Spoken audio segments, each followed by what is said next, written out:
Assalamualaikum warahmatullahi wabarakatuh. Nama saya Moh Ulil Amri dengan NIM 230531100172 kelas 5B. Di sini saya akan mempresentasikan mengenai studi komunikasi gender tentang gender dan bias gender. Baik, pertama-tama kita langsung saja presentasi.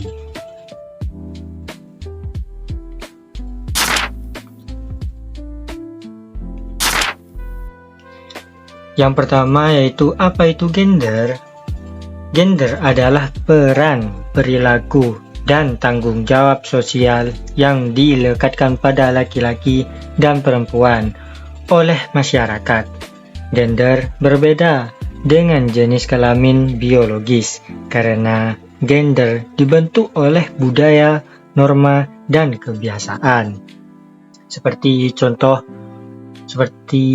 tiga contoh yang ada pada gambar tersebut, yakni yang pertama ilustrasi pria, yang kedua itu berinteraksi, dan yang ketiga wanita bekerja.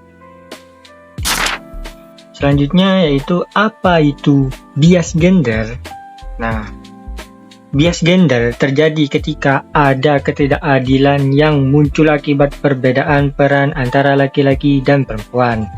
Nah, bias ini biasa terlihat dalam 5 bentuk utama, yakni subordinasi, marginalisasi, beban ganda, stereotip, dan kekerasan. Lanjut ke bentuk-bentuk bias gender. Yang pertama yaitu ada subordinasi, di mana subordinasi terjadi ketika perempuan dianggap lebih rendah dari laki-laki.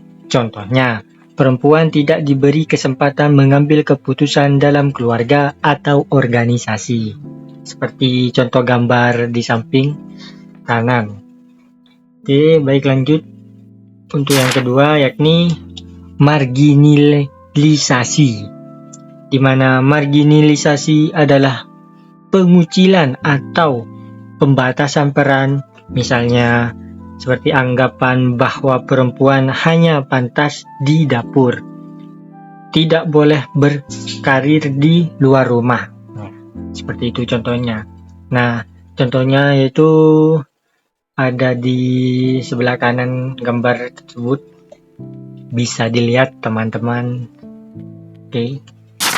Baik, langsung saja lanjut. Yang ketiga yaitu double burden atau beban ganda, di mana beban ganda ialah yang dialami perempuan sebagaimana seperti contoh berikut, yaitu bekerja di luar rumah sekaligus harus mengurus rumah tangga tanpa pembagian kerja yang adil.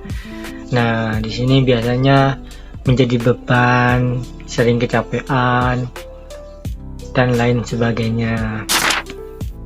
Yang keempat yakni stereotip, di mana stereotip ini adalah pembelahan yang berlebihan. Stereotip adalah pelabelan yang berlebihan. Ya, contohnya seperti laki-laki dianggap harus kuat dan tidak boleh menangis, sedangkan perempuan harus selalu lembut dan patuh. Ya, sebagai contoh seperti gambar di kanan ini yang atas ini sebagai contoh dari seorang pria dan yang di bawah ini sebagai perempuan. Berikut yang terakhir yaitu kekerasan, di mana kekerasan berbasis gender bisa berupa KDRT atau kekerasan dalam rumah tangga. Kalau tidak paham KDRT, singkatan dari KDRT ya teman-teman. Berikutnya yaitu kekerasan seksual di tempat kerja, seperti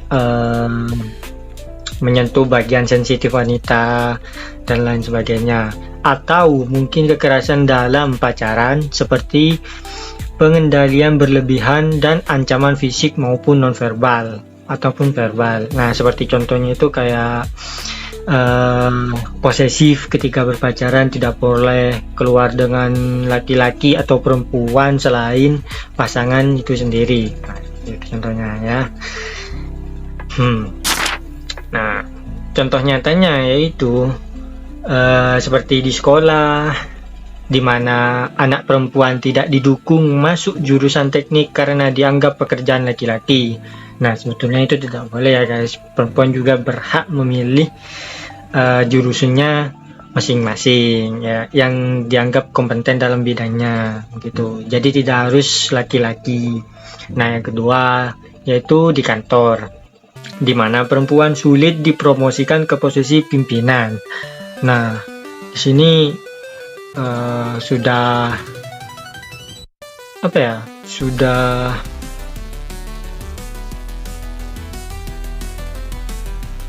tidak mencerminkan kesetaraan gender ya teman-teman. Nah, terus yang terakhir yaitu di rumah, perempuan sering harus tetap mengurus anak meskipun sama-sama bekerja. Nah, sebetulnya kalau mengurus rumah tangga haruslah saling memahami satu sama lain antara suami dan istri, membagi jam atau time buat anak-anak mereka agar tidak kehilangan sosok orang tua gitu, baik itu bagi laki-laki ataupun perempuan.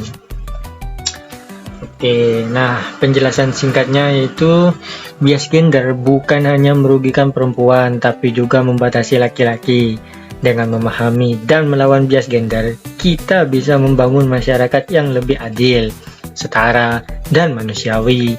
Mari bekerja sama menciptakan dunia tanpa diskriminasi gender. Sekian dari saya, Mauhulil Amri dengan NIM 172 kelas 5B. Sekian, terima kasih. Wassalamualaikum warahmatullahi wabarakatuh.